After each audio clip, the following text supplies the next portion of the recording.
ಓಂ ಸಾಯಿರಾಮ್. ಎಲ್ಲ ನಮ್ಮ ಸಾಯಿ ಕುಟುಂಬಕ್ಕೆ ಹೃದಯಪೂರ್ವಕ ನಮಸ್ಕಾರ. ಇವತ್ತಿನ ಈ ವಿಡಿಯೋ ನಿಮ್ಮನ್ನು ಹುಡುಕಿಕೊಂಡು ಬಂದಿದೆ ಅಂದರೆ ಅದರ ಹಿಂದೆ ಸ್ವತಃ ಶಿರ್ಡಿ ಸಾಯಿಬಾಬಾ ಅವರ ಒಂದು ದೊಡ್ಡ ಸಂಕಲ್ಪವಿದೆ. ಹೌದು ಮಗುವೆ, ನೀನು ಎಷ್ಟೋ ದಿನಗಳಿಂದ ಕಣ್ಣೀರು ಹಾಕುತ್ತಾ ಯಾವ ಒಂದು ಪ್ರಶ್ನೆಗೆ ಉತ್ತರಕ್ಕಾಗಿ ಕಾಯುತ್ತಿದ್ದೀಯೋ ಆ ಉತ್ತರ ಇವತ್ತಿನ ಈ ಸಂದೇಶದಲ್ಲಿದೆ. ಬಾಬಾ ಹೇಳುತ್ತಿದ್ದಾರೆ, ಇಂದು ರಾತ್ರಿ ನಿನ್ನ ಜೀವನದಲ್ಲಿ ಒಂದು ದೊಡ್ಡ ಪವಾಡ ನಡೆಯಲಿದೆ. ನಿನ್ನ ಕಷ್ಟದ ದಿನಗಳಿಗೆ ಹಿಂದೆ ಮುಕ್ತಿ ಸಿಗಲಿದೆ. ಈ ವಿಡಿಯೋ ತುಂಬ ವಿಶೇಷವಾಗಿದೆ ಮತ್ತು ಸುದೀರ್ಘವಾಗಿದೆ. ಹಾಗಾಗಿ ಎಲ್ಲೂ ಸ್ಕಿಪ್ ಮಾಡದೆ ಕೊನೆಯವರೆಗೂ ಸಂಪೂರ್ಣವಾಗಿ ಕೇಳಿ. ಬಾಬಾ ಅವರ ಈ ಪವಿತ್ರವಾಣಿ ನಿಮ್ಮ ಇಡೀ ಜೀವನವನ್ನೇ ಬದಲಾಯಿಸಬಹುದು. ವಿಡಿಯೋ ಶುರು ಮಾಡುವ ಮುನ್ನ ನೀವಿನ್ನೂ ನಮ್ಮ ಚಾನಲ್ಗೆ ಸಬ್ಸ್ಕ್ರೈಬ್ ಆಗಿಲ್ಲ ಅಂದರೆ ಈಗಲೇ ಸಬ್ಸ್ಕ್ರೈಬ್ ಆಗಿ. ಹಾಗೆ ನಮ್ಮ ವಿಶೇಷ ಭಕ್ತರ ವಾಟ್ಸಪ್ ಗ್ರೂಪ್ ಸೇರಲು ಲಿಂಕನ್ನು ಕೆಳಗಡೆ ಕಮೆಂಟ್ ಸೆಕ್ಷನ್ನಲ್ಲಿ ಕೊಟ್ಟಿದ್ದೀನಿ. ಈಗಲೇ ಜಾಯ್ನ್ ಆಗಿ. ಬನ್ನಿ ಇಂದಿನ ಪವಿತ್ರ ಸಾಯಿ ಸಂದೇಶವನ್ನು ಭಕ್ತಿಯಿಂದ ಆಲಿಸೋಣ. ಸಾಯಿ ಭಕ್ತರೇ, ಇಂದಿನ ಪವಿತ್ರ ಸಾಯಿ ಸಂದೇಶಕ್ಕೆ ನಿಮ್ಮೆಲ್ಲರಿಗೂ ಆತ್ಮೀಯ ಸ್ವಾಗತ.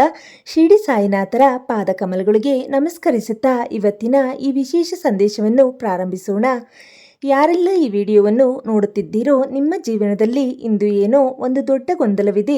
ಮನಸ್ಸಿನಲ್ಲಿ ಏನೋ ಒಂದು ಆತಂಕವಿದೆ. ಯಾರಿಗೂ ಹೇಳ್ಕೊಳ್ಳಲಾಗದ ನೋವಿದೆ ಎಂದೇ ಬಾಬಾ ನಿಮ್ಮನ್ನು ಇವತ್ತು ಈ ವಿಡಿಯೋ ನೋಡುವಂತೆ ಮಾಡಿದ್ದಾರೆ. ಬಾಬಾ ಹೇಳುತ್ತಾರೆ, ನನ್ನ ಅನುಮತಿ ಇಲ್ಲದೆ ನನ್ನ ಭಕ್ತನ ಪಾದ ಒಂದು ಇಂಚು ಕದಲುವುದಿಲ್ಲ.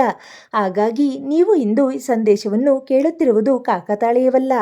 ಇದು ಸ್ವತಃ ಸಾಯಿನಾಥರ ಇಚ್ಛೆ. ಈ ಸಂದೇಶವನ್ನು ಕೊನೆಯವರೆಗೂ ಸಂಪೂರ್ಣವಾಗಿ ಕೇಳಿ. ನಿಮ್ಮ ಎಲ್ಲ ಪ್ರಶ್ನೆಗಳಿಗೂ ಗೊಂದಲಗಳಿಗೂ ಇಂದು ಬಾಬಾ ಅವರಿಂದ ಉತ್ತರ ಸಿಗಲಿದೆ. ನಿಧಾನವಾಗಿ ಕಣ್ಣುಗಳನ್ನು ಮುಚ್ಚಿ ಬಾಬಾ ಅವರ ಮುಗುಳ್ನಗೆಯ ಮುಖವನ್ನು ಕಣ್ಣೆದುರು ತಂದುಕೊಳ್ಳಿ. ನಿಮ್ಮ ಎಲ್ಲ ಚಿಂತೆಗಳನ್ನು ಅವರ ಪಾದಗಳಿಗೆ ಅರ್ಪಿಸಿ. ಈ ಸಂದೇಶವನ್ನು ಆಲಿಸಿ. ಸಬೂರಿ ಮತ್ತು ಶ್ರದ್ಧೆಯ ಮಹತ್ವ. ನನ್ನ ಮಗುವೆ, ನೀನು ದೀರ್ಘಕಾಲದಿಂದ ಒಂದು ವಿಷಯಕ್ಕಾಗಿ ಕಾಯುತ್ತಿದ್ದೀಯಾ? ಬಾಬಾ, ನಾನು ಎಲ್ಲರಿಗೂ ಒಳ್ಳೆಯದನ್ನು ಮಾಡಿದೆ, ಯಾರಿಗೂ ದ್ರೋಹ ಮಾಡಲಿಲ್ಲ. ಆದರೂ ನನಗೆ ಯಾಕೆ ಇಷ್ಟೊಂದು ಕಷ್ಟ? ನನ್ನ ಪ್ರಾರ್ಥನೆ ನಿಮ್ಮನ್ನು ತಲುಪುತ್ತಿಲ್ಲವೇ ಎಂದು ದಿನಾಲೂ ಅಳುತ್ತಿದ್ದೀಯಾ? ನನ್ನ ಮಗುವೆ, ನಿನ್ನ ಪ್ರತಿಯೊಂದು ಕಣ್ಣೀರಿನಿಗೂ ನನ್ನ ಬಳಿ ಲೆಕ್ಕವಿದೆ. ನೀನು ಪಡುತ್ತಿರುವ ಕಷ್ಟ, ಅನುಭವಿಸುತ್ತಿರುವ ನೋವು ನನಗೆ ತಿಳಿಯದ ಸಂಗತಿಯೇನಲ್ಲ. ಆದರೆ ನೆನಪಿಡು, ಬಂಗಾರವು ಬೆಂಕಿಯಲ್ಲಿ ಬೆಂದ ಮೇಲೆಯೇ ಅದಕ್ಕೊಂದು ಸುಂದರವಾದ ಆಭರಣದ ರೂಪ ಬರುವುದು. ಹಾಗೆಯೇ ಈಗ ನೀನು ಅನುಭವಿಸುತ್ತಿರುವ ಈ ಕಷ್ಟಗಳು ನಿನ್ನನ್ನು ನಾಶ ಮಾಡಲು ಬಂದಿರುವುದಲ್ಲ, ನಿನ್ನನ್ನು ಮತ್ತಷ್ಟು ಬಲಿಷ್ಠಗೊಳಿಸಲು ಮತ್ತು ನಿನ್ನ ಜೀವನವನ್ನು ಹಸನು ಮಾಡಲು ಬಂದಿವೆ.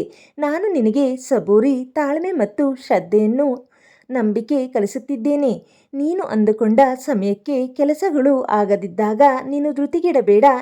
ನನ್ನ ಸಮಯ ನಿನ್ನ ಸಮಯಕ್ಕಿಂತ ಭಿನ್ನವಾಗಿರುತ್ತದೆ, ಆದರೆ ನನ್ನ ಸಮಯ ಎಂದಿಗೂ ಅತ್ಯುತ್ತಮವಾಗಿರುತ್ತದೆ. ನೀನು ಕಾತುರದಿಂದ ಕಾಯುತ್ತಿರುವ ಆ ದಿನ ಅತಿ ಶೀಘ್ರದಲ್ಲೇ ಬರಲಿದೆ. ಅಲ್ಲಿವರೆಗೂ ನಿನ್ನ ನಂಬಿಕೆಯನ್ನು ಕಳೆದುಕೊಳ್ಳಬೇಡ. ಯಾರು ನನ್ನನ್ನು ಸಂಪೂರ್ಣವಾಗಿ ನಂಬುತ್ತಾರೋ ಅವರನ್ನು ನಾನು ಎಂದಿಗೂ ಕೈಬಿಡುವುದಿಲ್ಲ. ಸಂಬಂಧಗಳು ಮತ್ತು ದ್ರೋಹ. ಇತ್ತೀಚಿನ ದಿನಗಳಲ್ಲಿ ನಿನಗೆ ಅತ್ಯಂತ ಹತ್ತಿರದವರೆಂದಲೇ ನೋವಾಗಿದೆ ಅಲ್ಲವೇ? ನೀನು ಯಾರನ್ನು ಅತಿಯಾಗಿ ನಂಬಿದ್ದೀಯೋ, ಯಾರಿಗಾಗಿ ನಿನ್ನ ಸರ್ವಸ್ವವನ್ನು ತ್ಯಾಗ ಮಾಡಿದ್ದೀಯೋ ಅವರೇ ಇಂದು ನಿನಗೆ ಬೆನ್ನು ಹಾಕಿ ನಿಂತಿದ್ದಾರೆ. ನಿನ್ನ ನಿಷ್ಕಲ್ಮಶ ಪ್ರೀತಿಗೆ ಅವರು ಕೊಟ್ಟ ಉಡುಗೊರೆ ಕಣ್ಣೀರು ಮತ್ತು ಅಪವಾದಗಳು ಮಾತ್ರ. ಇದರಿಂದ ನಿನ್ನ ಮನಸ್ಸು ಜರ್ಜಿತವಾಗಿದೆ. ಯಾವುದರ ಮೇಲೆಯೂ ನಂಬಿಕೆ ಬರುತ್ತಿಲ್ಲ. ಆದರೆ ಸಾಯಿ ಹೇಳುತ್ತಿದ್ದಾರೆ, ಕೇಳು ನನ್ನ ಮಗುವೆ, ಯಾರು ನಿನಗೆ ನೋವು ಕೊಟ್ಟಿದ್ದಾರೋ ಅವರನ್ನು ನೀನು ದ್ವೇಷಿಸಬೇಡ. ಅವರಿಗೆ ಶಿಕ್ಷೆ ನೀಡಲು ನೀನು ಹೋಗಬೇಡ. ಕರ್ಮದ ಲೆಕ್ಕಾಚಾರ ತುಂಬ ದೊಡ್ಡದಿದೆ. ಯಾರು ಏನನ್ನು ಬಿತ್ತುತ್ತಾರೋ ಅದನ್ನೇ ಕೊಯ್ಯುತ್ತಾರೆ. ನಿನ್ನ ಜೀವನದಿಂದ ಕೆಲವರನ್ನು ನಾನು ದೂರ ಮಾಡಿದ್ದೇನೆ ಎಂದರೆ ಅದಕ್ಕೆ ಬಲವಾದ ಕಾರಣವಿದೆ. ಅವರ ಅಸಲಿ ಮುಖ ನಿನಗೆ ತಿಳಿಯುವ ಮುನ್ನವೇ ನಿನ್ನನ್ನು ದೊಡ್ಡ ಅಪಾಯದಿಂದ ಪಾರು ಮಾಡಲು ನಾನು ಅವರನ್ನು ನಿನ್ನಿಂದ ದೂರ ತಳ್ಳಿದ್ದೇನೆ. ಓದುವರ ಬಗ್ಗೆ ಯೋಚಿಸಿ ಸಮಯ ವ್ಯರ್ಥ ಮಾಡಬೇಡ. ನಿನ್ನ ಜೊತೆ ಯಾರೂ ಇಲ್ಲದಿದ್ದರೂ ನಿನ್ನ ಬೆನ್ನಿಗೆ ನಿಂತು ಕಾಯಲು ನಿನ್ನ ಈ ಸಾಯಿ ಇದ್ದಾನೆ. ಜಗತ್ತು ನಿನ್ನನ್ನು ಕೈಬಿಡಬಹುದು, ಆದರೆ ನಿನ್ನ ಸಾಯಿ ಮಾಲೆ ಎಂದಿಗೂ ನಿನ್ನನ್ನು ಒಂಟಿಯಾಗಿ ಬಿಡುವುದಿಲ್ಲ. ಆರ್ಥಿಕ ಮತ್ತು ಉದ್ಯೋಗದ ಸಮಸ್ಯೆಗಳು. ನನ್ನ ಪ್ರೀತಿಯ ಭಕ್ತನೇ, ನಿನ್ನ ಆರ್ಥಿಕ ಪರಿಸ್ಥಿತಿಯ ಬಗ್ಗೆ ನೀನು ತುಂಬ ಚಿಂತಿತನಾಗಿದ್ದೀಯಾ? ಸಾಲದ ಬಾಧೆ, ಕೈಯಲ್ಲಿ ಹಣ ನಿಲ್ಲುವುದು, ವ್ಯಾಪಾರದಲ್ಲಿ ನಷ್ಟ ಅಥವಾ ಉದ್ಯೋಗದಲ್ಲಿ ಸಿಗಬೇಕಾದ ಮನ್ನಣೆ ಸಿಗದೇ ಇರುವುದು ನಿನ್ನನ್ನು ಕಾಡುತ್ತಿದೆ. ರಾತ್ರಿ ಸರಿಯಾಗಿ ನಿದ್ದೆ ಮಾಡಲು ಸಹ ನಿನಗೆ ಸಾಧ್ಯವಾಗುತ್ತಿಲ್ಲ. ನಾಳೆಯ ದಿನಗಳನ್ನು ಹೇಗೆ ಎದುರಿಸಿರುವುದು ಎಂಬ ಭಯ ನಿನ್ನನ್ನು ಆವರಿಸಿದೆ. ಇವತ್ತು ನಿನ್ನ ಸಾಯಿ ನಿನಗೆ ಅಭಯ ಹಸ್ತ ನೀಡುತ್ತಿದ್ದಾನೆ. ಹೆದರಬೇಡ, ಧೈರ್ಯವಾಗಿರು. ನಿನ್ನ ಸಾಲದ ಸುಳಿಗೆ, ನಿನ್ನ ಕಷ್ಟದ ದಿನಗಳಿಗೆ ಅಂತ್ಯ ಆಡುವ ಸಮಯ ಹತ್ತಿರ ಬಂದಿದೆ. ಉದ್ಯೋಗದ ಹುಡುಕಾಟದಲ್ಲಿರುವವರಿಗೆ ಹೊಸ ದಾರಿಗಳು ತೆರೆದುಕೊಳ್ಳಲಿವೆ. ವ್ಯಾಪಾರದಲ್ಲಿ ಉಂಟಾಗಿರುವ ನಷ್ಟಗಳು ನಿಧಾನವಾಗಿ ಲಾಭದತ್ತ ತಿರುಗಲಿವೆ. ಆದರೆ ಒಂದು ವಿಷಯ ನೆನಪಿಡು, ನಿನಗೆ ಸಂಪತ್ತು ಬಂದಾಗ ನೀನು ಅಹಂಕಾರ ಪಡಬಾರದು. ನಿನ್ನ ಕೈಲಾದಷ್ಟು ಹಸಿದವರಿಗೆ ಅನ್ನ ನೀಡು, ಕಷ್ಟದಲ್ಲಿರುವವರಿಗೆ ಸಹಾಯ ಮಾಡು. ನೀನು ಎಷ್ಟು ದಾನ ಮಾಡುತ್ತೀಯೋ ಅದರ 10 ಪಟ್ಟು ನಿನಗೆ ಮರಳಿ ಸಿಗುವಂತೆ ನಾನು ಮಾಡುತ್ತೇನೆ. ಸದ್ಯದಲ್ಲೇ ನಿನ್ನ ಮನೆಯಲ್ಲಿ ಧನಧಾನ್ಯಗಳ ಮಳೆ ಸುರಿಯಲಿದೆ. ನಿನ್ನ ಆರ್ಥಿಕ ಸಂಕಷ್ಟಗಳು ದೂರವಾಗಲಿದೆ. ಆರೋಗ್ಯ ಮತ್ತು ರಕ್ಷಣೆ, ನಿನ್ನ ಅಥವಾ ನಿನ್ನ ಕುಟುಂಬದವರ ಆರೋಗ್ಯದ ಸ್ಥಿತಿ ನಿನ್ನ ಆತಂಕಕ್ಕೆ ಕಾರಣವಾಗಿದೆ. ಆಸ್ಪತ್ರೆ ಔಷಧಿಗಳಿಗೆ ನಿನ್ನ ದುಡಿಮೆಯ ಹಣವೆಲ್ಲ ಖರ್ಚಾಗುತ್ತಿದೆ ಎಂದು ನೀನು ನೊಂದಿದ್ದೀಯಾ? ಕಾಯಿಲೆ ಗುಣವಾಗದೆ ಇಲ್ಲವೇನೋ ಎಂಬ ನಕಾರಾತ್ಮಕ ಆಲೋಚನೆಗಳು ನಿನ್ನ ತಲೆಯಲ್ಲಿ ಬರುತ್ತಿವೆ. ನನ್ನ ಮಗುವೆ, ನಿನ್ನ ರೋಗಕ್ಕೆ ಔಷಧಿಗಿಂತಲೂ ಮಿಗಿಲಾದ ನನ್ನ ಉದಿ ಪವಿತ್ರ ಭಸ್ಮ ನಿನ್ನ ಬಳಿ ಇದೆ. ನನ್ನ ಉದಿಯನ್ನು ಭಕ್ತಿಯಿಂದ ಹಣೆಗೆ ಇಟ್ಟಿಕೋ. ಸ್ವಲ್ಪ ಉದಿಯನ್ನು ನೀರಿನಲ್ಲಿ ಬೆರೆಸಿ ಕುಡಿ. ನಿನ್ನ ದೇಹದಲ್ಲಿರುವ ಸಕಲ ರೋಗಗಳು, ನಕಾರಾತ್ಮಕ ಶಕ್ತಿಗಳು ದೂರವಾಗುತ್ತದೆ. ನಾನು ನಿನ್ನ ಸದಾ ಕಾಯುವ ವೈದ್ಯ. ನಿನ್ನ ಆಯುಷನ್ನು, ಆರೋಗ್ಯವನ್ನು ಕಾಪಾಡುವ ಜವಾಬ್ದಾರಿ ನನ್ನದು. ನಿನ್ನ ಮನೆಯ ಮೇಲೆ ಸದಾ ನನ್ನ ಆಶೀರ್ವಾದದ ನೆರಳಿದೆ. ಯಾವುದೇ ದುಷ್ಟಶಕ್ತಿಗಳು, ಕೆಟ್ಟ ದೃಷ್ಟಿಗಳು ನಿನ್ನ ಕುಟುಂಬವನ್ನು ಏನೂ ಮಾಡಲು ಸಾಧ್ಯವಿಲ್ಲ. ನಿನ್ನ ಮನೆಯಲ್ಲಿ ಸದ್ಯದಲ್ಲೇ ಶಾಂತಿ, ನೆಮ್ಮದಿ ಮತ್ತು ಆರೋಗ್ಯ ನೆಲೆಸಲಿದೆ. ಭವಿಷ್ಯದ ಭರವಸೆ ಮತ್ತು ಪವಾಡ. ಮುಂದೇನು ಎಂಬ ಗೊಂದಲದಲ್ಲಿರುವ ನನ್ನ ಮಗುವೆ, ನಿನ್ನ ಭವಿಷ್ಯದ ಬಗ್ಗೆ ನೀನು ಅತಿಯಾಗಿ ಯೋಚಿಸಬೇಡ. ನಿನ್ನ ಭವಿಷ್ಯವನ್ನು ನಾನೇ ಬರೆದಿದ್ದೇನೆ. ನೀನು ಅಂದುಕೊಂಡದಕ್ಕಿಂತಲೂ ಸುಂದರವಾದ ಜೀವನ ನಿನಗಾಗಿ ಕಾಯುತ್ತಿದೆ. ಶೀಘ್ರದಲ್ಲೇ ನಿನ್ನ ಜೀವನದಲ್ಲಿ ಒಂದು ದೊಡ್ಡ ಪವಾಡ ನಡೆಯಲಿದೆ. ನಿನ್ನ ಕಣ್ಣೀರು ಆನಂದ ಬಾಷ್ಪವಾಗಿ ಬದಲಾಗಲಿದೆ. ನಿನ್ನ ಪ್ರಾರ್ಥನೆಗಳು ವ್ಯರ್ಥವಾಗಿಲ್ಲ. ನೀನು ಮೌನವಾಗಿ ಪೂಜೆ ಮಾಡುವಾಗ, ಕಣ್ಣೀರು ಹಾಕುವಾಗ ನಾನು ನಿನ್ನ ಪಕ್ಕದಲ್ಲೇ ಕುಳಿತು ನಿನ್ನನ್ನು ಸಮಾಧಾನಪಡಿಸುತ್ತಿರುತ್ತೇನೆ. ನಿನ್ನ ಹೃದಯದ ಪ್ರತಿಯೊಂದು ಧ್ವನಿಯು ನನಗೆ ಕೇಳಿಸುತ್ತದೆ. ಇಂದಿನಿಂದ ನಿನ್ನ ಕೆಟ್ಟ ದಿನಗಳು ಕಳೆದ ಒಳ್ಳೆಯ ದಿನಗಳು ಆರಂಭವಾಗುತ್ತಿವೆ. ಸದಾ ಓಂ ಸಾಯಿರಾಮ್ ಎಂದು ಸ್ಮರಿಸು. ನಿನ್ನ ಕಷ್ಟಗಳೆಲ್ಲವೂ ಮಂಜಿನಂತೆ ಕರಗಿ ಹೋಗುತ್ತವೆ. ಸದಾ ಸಂತೋಷವಾಗಿರು, ಧೈರ್ಯವಾಗಿ ಮುನ್ನಡೆ. ನನ್ನ ಪ್ರೀತಿಯ ಸಾಯಿ ಭಕ್ತರೇ, ಇಂದಿನ ಈ ಸಾಯಿ ಸಂದೇಶ ನಿಮ್ಮ ಮನಸ್ಸಿಗೆ ನೆಮ್ಮದಿ ಮತ್ತು ಧೈರ್ಯ ನೀಡಿದೆ ಎಂದು ನಾನು ಭಾವಿಸುತ್ತೇನೆ. ಬಾಬಾವರ ಕೃಪೆ ಸದಾ ನಿಮ್ಮ ಮತ್ತು ನಿಮ್ಮ ಕುಟುಂಬದ ಮೇಲಿರಲಿ. ಲೈಕ್ ಮತ್ತು ಕಮೆಂಟ್ ಮಾಡಿ. ಈ ವಿಡಿಯೋ ನಿಮಗೆ ಇಷ್ಟವಾದರೆ ದಯವಿಟ್ಟು ಈಗಲೇ ಒಂದು ಲೈಕ್ ಮಾಡಿ. ಕಮೆಂಟ್ ಬಾಕ್ಸ್ನಲ್ಲಿ ಓಂ ಸಾಯಿರಾಮ್ ಅಥವಾ ಬಾಬಾ ನನ್ನನ್ನು ರಕ್ಷಿಸು ಎಂದು ಬರೆದು ನಿಮ್ಮ ಭಕ್ತಿಯನ್ನು ಸಮರ್ಪಿಸಿ. ನಿಮ್ಮ ಅನಿಸಿಕೆಗಳನ್ನು ನಮ್ಮೊಂದಿಗೆ ಹಂಚಿಕೊಳ್ಳಿ. ನಿಮ್ಮಂತೆ ಇತರ ಸಾಯಿ ಭಕ್ತರಿಗೂ ಬಾಬಾವರ ಈ ಸಂದೇಶ ತಲುಪುವಂತಾಗಲು ಶೇರ್ ಮಾಡಿ. ನಿಮ್ಮ ವಾಟ್ಸಪ್ ಗ್ರೂಪ್ಗಳು ಮತ್ತು ಫ್ರೆಂಡ್ಸ್ ಜೊತೆ ಈ ವಿಡಿಯೋವನ್ನು ತಪ್ಪದೇ ಶೇರ್ ಮಾಡಿ. ಪ್ರತಿದಿನ ಇಂತಹ ಪವಿತ್ರ ಸಾಯಿ ಸಂದೇಶಗಳನ್ನು ಕೇಳಲು ನಮ್ಮ ಚಾನಲ್ಗೆ ಈಗಲೇ ಸಬ್ಸ್ಕ್ರೈಬ್ ಆಗಿ.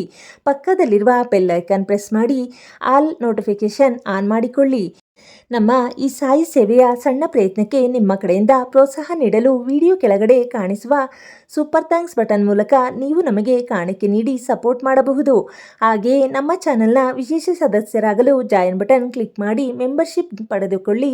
ವಾಟ್ಸಾಪ್ ಗ್ರೂಪ್ ಲಿಂಕ್, ನಮ್ಮ ಸಾಯಿ ಭಕ್ತರ ವಿಶೇಷ ವಾಟ್ಸಾಪ್ ಗ್ರೂಪ್ ಸೇರಲು ಲಿಂಕನ್ನು ಕೆಳಗಡೆ ಕಮೆಂಟ್ ಸೆಕ್ಷನ್ನಲ್ಲಿ ಮೊದಲನೇ ಕಮೆಂಟ್ ಆಗಿ ಪಿನ್ ಮಾಡಿದ್ದೇನೆ. ಈಗಲೇ ಆ ಲಿಂಕನ್ನು ಕ್ಲಿಕ್ ಮಾಡಿ ನಮ್ಮ ವಾಟ್ಸಾಪ್ ಕುಟುಂಬವನ್ನು ಸೇರಿಕೊಳ್ಳಿ. ಬಾಬಾ ಎಲ್ಲರಿಗೂ ಸನ್ಮತಿಯನ್ನು, ಸುಖ ಶಾಂತಿಯನ್ನು ನೀಡಲಿ. ನನ್ನ ಪ್ರೀತಿಯ ಭಕ್ತನೇ, ನೀನು ದಿನವಿಡೀ ಯೋಚಿಸುತ್ತಿರ್ತೀಯ, ನಾನು ಯಾರಿಗೂ ಕೆಟ್ಟದನ್ನು ಬಯಸದಿದ್ದರೂ ನನ್ನ ಜೀವನದಲ್ಲಿ ಯಾಕೆ ಇಷ್ಟೊಂದು ಏರುಪೇರುಗಳು ಎಂದು. ನೆನಪಿಡು ಮಗುವೆ, ಕರ್ಮದ ಚಕ್ರವು ತುಂಬ ಸೂಕ್ಷ್ಮ ಮತ್ತು ಶಕ್ತಿಯುತವಾದದ್ದು. ನಾವು ಇಂದಿನ ಜನ್ಮಗಳಲ್ಲಿ ಅಥವಾ ಈ ಜನ್ಮದ ಆರಂಭದಲ್ಲಿ ಅರಿಯದೆ ಮಾಡಿದ ತಪ್ಪುಗಳ ಫಲವಾಗಿ ಕೆಲವು ಕಷ್ಟಗಳನ್ನು ಅನುಭವಿಸಲೇಬೇಕಾಗುತ್ತದೆ. ಆದರೆ ನೀನು ಇಂದು ಮಾಡುತ್ತಿರುವ ಸತ್ಕರ್ಮಗಳು, ನಿನ್ನ ಭಕ್ತಿ ಮತ್ತು ನೀನು ಇತರರಿಗೆ ತೋರಿಸುವ ತೋರಿಸುತ್ತಿರುವ ಕರುಣೆ ನಿನ್ನ ಹಳೆಯ ಕರ್ಮಗಳ ತೀವ್ರತೆಯನ್ನು ಕಡಿಮೆ ಮಾಡುತ್ತಿವೆ. ನಾನು ನಿನ್ನ ಕಷ್ಟದ ಮೂಟೆಯನ್ನು ನನ್ನ ಹೆಗಲ ಮೇಲೆ ಒತ್ತಿಕೊಂಡಿದ್ದೇನೆ. ಅದಕ್ಕಾಗಿ ನಿನಗೆ ಬರಬೇಕಾಗಿದ್ದ ದೊಡ್ಡ ಅಪಘಾತ ಅಥವಾ ಸಂಕಷ್ಟವು ಒಂದು ಸಣ್ಣ ಮುಳ್ಳು ಚುಚ್ಚಿದಷ್ಟು ನೋವಿನೊಂದಿಗೆ ಮುಗಿದು ಹೋಗುತ್ತಿದೆ. ಇದನ್ನು ನೀನು ಪವಾಡ ಎಂದು ತಿಳಿ. ನೀನು ಯಾರ ಮೇಲೆಯೂ ಕೋಪ ಅಥವಾ ದ್ವೇಷವನ್ನು ಸಾಧಿಸಬೇಡ. ಯಾರಾದರೂ ನಿನಗೆ ನಿಂದಿಸಿದರೆ, ಅಪಮಾನ ಮಾಡಿದರೆ ಮೌನವಾಗಿರು. ಆ ಮೌನವೇ ನಿನ್ನ ಶಕ್ತಿ. ನಿನ್ನ ಪರವಾಗಿ ನಾನು ನ್ಯಾಯ ಒದಗಿಸುತ್ತೇನೆ. ನಿನ್ನ ಕೈಯಿಂದ ದಿನಾಲೂ ಒಬ್ಬರಿಗಾದರೂ ಒಳ್ಳೆಯದನ್ನೇ ಮಾಡು. ಹಸಿದ ಪ್ರಾಣಿ ಪಕ್ಷಿಗಳಿಗೆ ನೀರು, ಅನ್ನ ನೀಡು. ಯಾರಾದರೂ ಹಸಿದ ನಿನ್ನ ಮನೆ ಬಾಗಿಲಿಗೆ ಬಂದರೆ ಅವರನ್ನು ಬರೀ ಕೈಲಿ ಕಳಿಸಬೇಡ. ನೀನು ಕೊಡುವ ಒಂದು ತುತ್ತು ಅನ್ನ ನನ್ನನ್ನು ನೇರವಾಗಿ ತಲುಪುತ್ತದೆ. ನೀನು ಧರ್ಮದ ಹಾದಿಯಲ್ಲಿ ನಡೆದರೆ ನಿನ್ನನ್ನು ರಕ್ಷಿಸುವ ಜವಾಬ್ದಾರಿ ಸದಾ ನನ್ನದಾಗಿರುತ್ತದೆ. ನನ್ನ ಮಗುವೆ, ಇತ್ತೀಚೆಗೆ ನಿನ್ನ ಸುತ್ತಲೂ ನಕಾರಾತ್ಮಕ ಆಲೋಚನೆಗಳು ಹೆಚ್ಚಾಗುತ್ತಿವೆ. ನನ್ನ ಕೈಯಲ್ಲಿ ಏನೂ ಆಗುತ್ತಿಲ್ಲ, ನನ್ನ ಜೀವನ ಇಷ್ಟೇನಾ, ನಾನು ಸೋತು ಹೋಗುತ್ತೇನಾ ಎನ್ನುವ ಭಯ ನಿನ್ನನ್ನು ಒಳಗಿನಿಂದಲೇ ಕೊರೆಯುತ್ತಿದೆ. ರಾತ್ರಿ ಹಾಸಿಗೆ ಮೇಲೆ ಮಲಗಿದಾಗ ಹಳೆಯ ನೆನಪುಗಳು, ಭವಿಷ್ಯದ ಆತಂಕಗಳು ನಿನ್ನ ಕಣ್ಣೀರಿಗೆ ಕಾರಣವಾಗುತ್ತಿವೆ. ಕೇಳು ಮಗುವೆ, ಈ ಜಗತ್ತಿನಲ್ಲಿ ಯಾವುದೂ ಶಾಶ್ವತವಲ್ಲ. ಇಂದು ಕತ್ತಲಿದ್ದರೆ ನಾಳೆ ಬೆಳಕು ಬಂದೇ ಬರುತ್ತದೆ. ಈ ನಕಾರಾತ್ಮಕ ಆಲೋಚನೆಗಳು ನಿನ್ನನ್ನು ದಾರಿ ತಪ್ಪಿಸಲು ಪ್ರಯತ್ನಿಸುತ್ತಿರುವ ಮಾಯೆಯಷ್ಟೇ. ನೀನು ನನ್ನ ಭಕ್ತ, ನನ್ನ ಮಗು. ನಿನ್ನ ಮನಸ್ಸಿನಲ್ಲಿ ಧೈರ್ಯವಿರಲಿ. ಯಾವಾಗ ನಿನಗೆ ಆತಂಕ ಹೆಚ್ಚಾಗುತ್ತಿದೆಯೋ ಆಗ ನಿನ್ನ ಸಂಪೂರ್ಣ ಗಮನವನ್ನು ನನ್ನ ಪಾದಗಳ ಕಡೆಗೆ ತಿರುಗಿಸು. ಸಾಯಿ ಸಾಯಿ ಎಂದು 3 ಬಾರಿ ಜಪಿಸು. ನಿನ್ನ ಹೃದಯದಲ್ಲಿ ಒಂದು ವಿಚಿತ್ರವಾದ ಶಾಂತಿ ನೆಲೆಸುವುದನ್ನು ನೀನೇ ಅನುಭವಿಸುತ್ತೀಯಾ? ನಿನ್ನ ತಲೆಯಲ್ಲಿರುವ ಕೆಟ್ಟ ಆಲೋಚನೆಗಳನ್ನು ಓಡಿಸಿ ಅಲ್ಲಿ ಧನಾತ್ಮಕ ಯೋಚನೆಗಳನ್ನು ತುಂಬಲು ನಾನು ಸದಾ ನಿನ್ನ ಜೊತೆಗಿದ್ದೇನೆ. ನಿನ್ನನ್ನು ನಿರಾಶೆ ಕತ್ತಲಿಂದ ಹೊರತಂದು ಯಶಸ್ಸಿನ ಬೆಳಕಿನತ್ತ ನಡೆಸಲಿದ್ದೇನೆ. ಧೈರ್ಯ ತಂದಿಕೋ, ನಿನ್ನ ಸಾಯಿ ನಿನ್ನೊಂದಿಗಿದ್ದಾನೆ. ಶಿರ್ಡಿಯ ಪವಾಡ ಮತ್ತು ಉದಯ ಮಹಿಮೆ. ನನ್ನ ಭಕ್ತರೇ, ಶಿರ್ಡಿಯಲ್ಲಿ ನಾನು ಉರಿಸಿದ ಆ ಧ್ವನಿಯು ಇಂದಿಗೂ ಉರಿಯುತ್ತಲೇ ಇದೆ. ಆ ಧ್ವನಿಯಿಂದ ಬರುವ ಉದಿ ಪವಿತ್ರ ಭಸ್ಮ. ಕೇವಲ ಬೂದಿಯಲ್ಲ, ಅದು ನನ್ನ ಭಕ್ತರ ಸಕಲ ಕಷ್ಟಗಳನ್ನು ನಿವಾರಿಸುವ ಸಂಜೀವಿನಿ.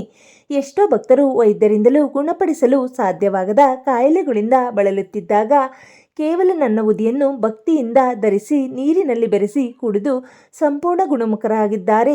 ನಿನ್ನ ಮನೆಯಲ್ಲಿಯೂ ಯಾವುದೇ ಕಾಯಿಲೆ, ವಾಸ್ತುದೋಷ ಅಥವಾ ನಕಾರಾತ್ಮಕ ಶಕ್ತಿಗಳ ಪ್ರಭಾವವಿದ್ದರೆ ಪ್ರತಿದಿನ ಬೆಳಗ್ಗೆ ನನ್ನ ಉದಿಯನ್ನು ಹಣೆಗೆ ಇಟ್ಟಿಕೋ ಮತ್ತು ಮನೆಯ 4 ಮೂಲೆಗಳಿಗೆ ಸ್ವಲ್ಪ ಪ್ರೋಕ್ಷಣೆ ಮಾಡು. ನಿನ್ನ ಮನೆಯಲ್ಲಿರುವ ಎಲ್ಲ ದಾರಿದ್ರ್ಯಗಳು, ಕಣ್ಣು ದೃಷ್ಟಿಗಳು ಮಾಯವಾಗಿ ಧನಾತ್ಮಕ ಶಕ್ತಿ ತುಂಬಿಕೊಳ್ಳುತ್ತದೆ. ನನ್ನ ಉದಿ ಇರುವಲ್ಲಿ ಯಾವುದೇ ದುಷ್ಟಶಕ್ತಿಗಳು ಪ್ರವೇಶಿಸಲು ಸಾಧ್ಯವಿಲ್ಲ. ನೀನು ಶಿರ್ಡಿಗೆ ಬರಲು ಸಾಧ್ಯವಾಗುತ್ತಿಲ್ಲ ಎಂದು ಬೇಸರ ಪಡಬೇಡ. ನೀನು ಎಲ್ಲಿದ್ದರೂ ನಿನ್ನ ಮನೆಯ ಪೂಜೆ ಕೋಣೆಯಲ್ಲಿ ಭಕ್ತಿಯಿಂದ ಕೈಮುಗಿದು ನನ್ನನ್ನು ಕರೆದರೆ ನಾನು ಶಿರ್ಡಿಯಿಂದಲೇ ನಿನ್ನ ಮನೆಗೆ ಬಂದು ನಿನ್ನ ಪ್ರಾರ್ಥನೆಯನ್ನು ಸ್ವೀಕರಿಸುತ್ತೇನೆ. ನಾನು ಕೇವಲ ಶಿರ್ಡಿಯಲ್ಲಿಲ್ಲ, ನಿನ್ನ ಶುದ್ಧವಾದ ಹೃದಯದಲ್ಲಿ ನೆಲೆಸಿದ್ದೇನೆ. ಸಾಯಿ ನೀಡುವ ಪರಮಸತ್ಯದ ಸಂದೇಶ. ನನ್ನ ಪ್ರೀತಿಯ ಭಕ್ತನೇ, ವಿಡಿಯೋದ ಕೊನೆಯಲ್ಲಿ ನಾನು ನಿನಗೆ ನೀಡುವ ಅಂತಿಮ ಭರವಸೆ ಏನೆಂದರೆ, ನೀನು ಎಂದಿಗೂ ಒಂಟಿಯಲ್ಲ. ನಿನ್ನ ಜೀವನದ ಪ್ರತಿಯೊಂದು ಹೆಜ್ಜೆಯಲ್ಲೂ ನಾನು ನಿನ್ನ ನೆರಳಾಗಿ ಬರುತ್ತಿದ್ದೇನೆ. ನೀನು ಕಷ್ಟದಲ್ಲಿದ್ದಾಗ ಧೃತಿಗೆಡಬೇಡ. ಸುಖ ಬಂದಾಗ ಅಹಂಕಾರ ಪಡಬೇಡ. ಎಲ್ಲವನ್ನು ನನ್ನ ಇಚ್ಛೆ ಎಂದು ಸ್ವೀಕರಿಸು. ನಿನ್ನ ಜೀವನದಲ್ಲಿ ಸದ್ಯದಲ್ಲೇ ಹೊಸ ಆಶಾಕಿರಣ ಮೂಡಲಿದೆ. ಕೋರ್ಟ್ ಕಚೇರಿ ಕೆಲಸಗಳು, ಕೌಟುಂಬಿಕ ಕಲಹಗಳು, ಮದುವೆಯ ಅಡೆತಡೆಗಳು ಎಲ್ಲವೂ ನಿವಾರಣೆಯಾಗಲಿವೆ. ನಿನ್ನ ಮುಖದಲ್ಲಿ ಮತ್ತೆ ಆ ಹಳೆಯ ಮುಗುಳ್ನಗೆ ಬರಲಿದೆ. ನನ್ನ ಈ ಮಾತುಗಳನ್ನು ಸುಳ್ಳಾಗಲು ನಾನು ಎಂದಿಗೂ ಬಿಡುವುದಿಲ್ಲ. ನನ್ನನ್ನು ನಂಬಿದವರ ಕೈಯನ್ನು ನಾನು ಜನ್ಮ ಜನ್ಮಾಂತರದಲ್ಲೂ ಬಿಡುವುದಿಲ್ಲ. ನಿನ್ನ ಭಕ್ತಿ ಮತ್ತು ತಾಳ್ಮೆಗೆ ತಕ್ಕ ಪ್ರತಿಫಲ ಸಿಗುವ ದಿನ ಹತ್ತಿರದಲ್ಲಿದೆ. ಸದಾ ಸಂತೋಷವಾಗಿರು, ಧೈರ್ಯವಾಗಿ ಮುನ್ನಡೆ. ನನ್ನ ಸಂಪೂರ್ಣ ಆಶೀರ್ವಾದ ಸದಾ ನಿನ್ನ ಮೇಲಿರುತ್ತದೆ. ನನ್ನ ಪ್ರೀತಿಯ ಸಾಯಿ ಭಕ್ತರೇ, ಬಾಬಾ ಅವರ ಈ ಅಮೃತವಾಣಿ ಇವತ್ತು ನಿಮ್ಮನ್ನು ತಲುಪಿದೆ ಅಂದರೆ ಖಂಡಿತವಾಗಿಯೂ ನಿಮ್ಮ ಕಷ್ಟಗಳೆಲ್ಲ ಮುಗಿಯುವ ಸಮಯ ಬಂದಿದೆ ಎಂದೇ ಅರ್ಥ. ಬಾಬಾ ಯಾರನ್ನು ಬರಿಗೈಯಲ್ಲಿ ಕಳಿಸುವುದಿಲ್ಲ. ಅವರ ಪಾದಗಳನ್ನು ಗಟ್ಟಿಯಾಗಿ ಹಿಡಿದುಕೊಳ್ಳಿ. ನಿಮ್ಮ ಜೀವನ ಎಲ್ಲ ಜವಾಬ್ದಾರಿಯನ್ನು ಇಂದಿನಿಂದ ಅವರೇ ಹೊರುತ್ತಾರೆ. ಇಂದಿನ ಈ ಪವಿತ್ರ ಸಂದೇಶ ನಿಮ್ಮ ಮನಸ್ಸಿಗೆ ಧೈರ್ಯ ನೀಡಿದ್ದರೆ ದಯವಿಟ್ಟು ವಿಡಿಯೋಗೆ ಈಗಲೇ ಒಂದು ಲೈಕ್ ಮಾಡಿ ಕಮೆಂಟ್ ಬಾಕ್ಸ್ನಲ್ಲಿ ಓಂ ಸಾಯಿರಾಮ್ ಎಂದು ಬರೆದು ಬಾಬಾ ಅವರಿಗೆ ನಿಮ್ಮ ಭಕ್ತಿಯನ್ನು ಸಮರ್ಪಿಸಿ ಈ ವಿಡಿಯೋವನ್ನು ನಿಮ್ಮ ವಾಟ್ಸಪ್ ಗ್ರೂಪ್ಗಳಲ್ಲಿ ನಿಮ್ಮ ಸ್ನೇಹಿತರು ಮತ್ತು ಕುಟುಂಬದವರೊಂದಿಗೆ ತಪ್ಪದೇ ಶೇರ್ ಮಾಡಿ ಅವರಿಗೂ ಬಾಬಾ ಆಶೀರ್ವಾದ ಸಿಗುವಂತೆ ಮಾಡಿ. ಪ್ರತಿದಿನ ಇಂತಹದೇ ಅದ್ಭುತ ಸಾಯಿ ಸಂದೇಶಗಳನ್ನು ಕೇಳಲು ನಮ್ಮ ಚಾನಲ್ಗೆ ಈಗಲೇ ಸಬ್ಸ್ಕ್ರೈಬ್ ಆಗಿ ಬೆಲ್ಲೈಕನ್ ಪ್ರೆಸ್ ಮಾಡಿ ಆಲ್ ನೋಟಿಫಿಕೇಶನ್ ಆನ್ ಮಾಡಿಕೊಳ್ಳಿ. ನಮ್ಮ ಈ ಸಾಯಿ ಸೇವೆಯ ಪ್ರಯತ್ನಕ್ಕೆ ಪ್ರೋತ್ಸಾಹ ನೀಡಲು ವಿಡಿಯೋ ಕೆಳಗಡೆ ಇರುವ ಸೂಪರ್ ಥ್ಯಾಂಕ್ಸ್ ಮೂಲಕ ಕಾಣಿಕೆ ನೀಡಿ ಸಪೋರ್ಟ್ ಮಾಡಬಹುದು. ಹಾಗೆಯೇ ಜಾಯಿನ್ ಬಟನ್ ಕ್ಲಿಕ್ ಮಾಡಿ ನಮ್ಮ ಚಾನಲ್ ಮೆಂಬರ್ಶಿಪ್ ಪಡೆದುಕೊಳ್ಳಿ. ನಮ್ಮ ಸಾಯಿ ಭಕ್ತರ ವಿಶೇಷ ವಾಟ್ಸಪ್ ಗ್ರೂಪ್ ಸೇರಲು ಲಿಂಕನ್ನು ಕೆಳಗಡೆ ಕಮೆಂಟ್ ಸೆಕ್ಷನ್ನಲ್ಲಿ ಪಿನ್ ಮಾಡಿದ್ದೀನಿ. ಈಗಲೇ ಆ ಲಿಂಕ್ ಕ್ಲಿಕ್ ಮಾಡಿ ಜಾಯ್ನ್ ಆಗಿ. ಬಾಬಾ ನಿಮಗೆಲ್ಲರಿಗೂ ಆಯುಷ್ಯು, ಆರೋಗ್ಯ, ಸುಖ ಶಾಂತಿಯನ್ನು ಕರುಣಿಸಲಿ. ಅನಂತ ಕೋಟಿ ಬ್ರಹ್ಮಾಂಡ ನಾಯಕ ರಾಜಾದಿರಾಜ ಯೋಗಿರಾಜ ಪರಬ್ರಹ್ಮ ಶ್ರೀ ಸಚ್ಚಿದಾನಂದ ಸದ್ಗುರು ಸಾಯಿನಾಥ್ ಮಹಾರಾಜ್ ಕಿ ಜೈ. ಓಂ ಸಾಯಿರಾಮ್. ಸದ್ಗುರು ಸಾಯಿರಾಮ್.